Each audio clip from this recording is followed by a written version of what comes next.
vous vous souvenez des commerces sur la commune? Des commerces, il y avait la Françoise qui était modiste à Lime. Il y en avait une autre chez Brousse et une chez Fière, qui était modiste aussi, faisait les chapeaux. Et il y avait quoi d'autre comme commerce? Hein? Il y avait quel autre commerce? Quel autre commerce? Chez Fière, chez Lescure, il avait l'épicerie. Chez Lana, chez Sabatier, l'épicerie aussi, Lana faisait le bureau de tabac et l'épicier. Et après, chez Fière, il y avait l'épicerie aussi. Bon, on était pas malheureux, on était pas malheureux. C'est-à-dire, les gens en étaient tous pareils. Et je t'assure qu'on ne pleurait pas de malheur, mais on ne pleurait pas. Et on était contents. On travaillait, on tuait les cochons, on battait, on faisait la meule et tout. Et quand vous aviez besoin d'une pièce pour le travail ou comme ça, vous achetiez où? Une pièce. Ben, pour une charrue ou quand vous aviez besoin de... Chez le forgeron. Qui était où? Le forgeron, la Bastro. La Bastro, lui, c'était un type, le père, je parle du père.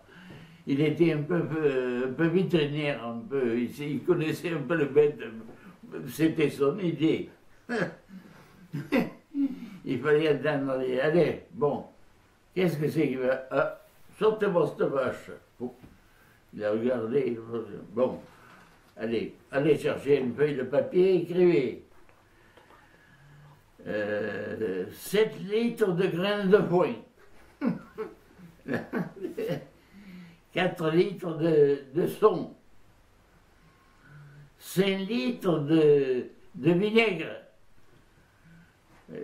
Et après, il faisait remuer tout ça, le faire chauffer. Il mettait ça sur le dos de la vache et des couvertures dessus. Et il dit, demain, elle doit ruminer. Et des fois, elle ruminait, mais non pour moi.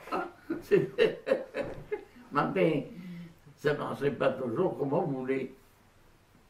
Alors, la Bastro, il fallait soigner les...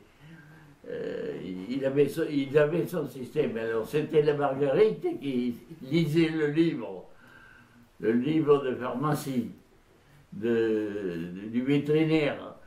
Alors, le Bastro écoutait, il dit, hein? Il faut savoir ce que ça veut dire. C'était comme ça. Allez, une chèvre qui ne pouvait pas faire les petits, le Bastro, il partait.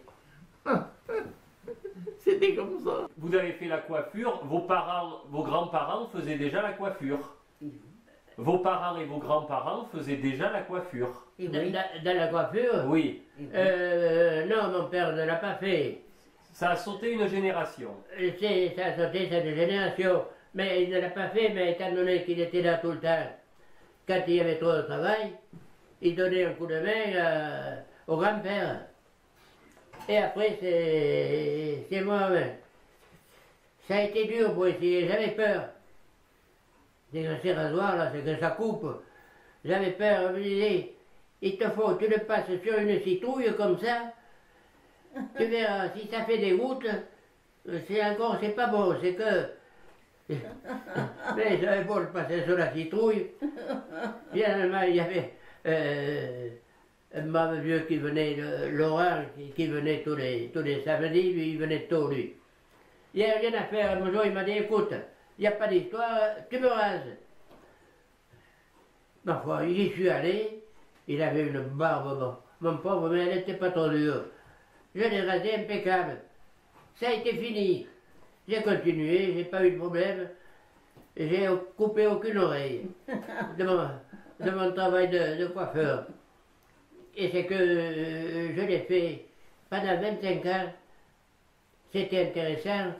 Ça nous faisait de l'argent qui rentrait pour régulièrement, mais seulement, comme nous avions agrandi la propriété et agrandi le châtel, c'était devenu trop pénible. Et alors, finalement, j'ai arrêté.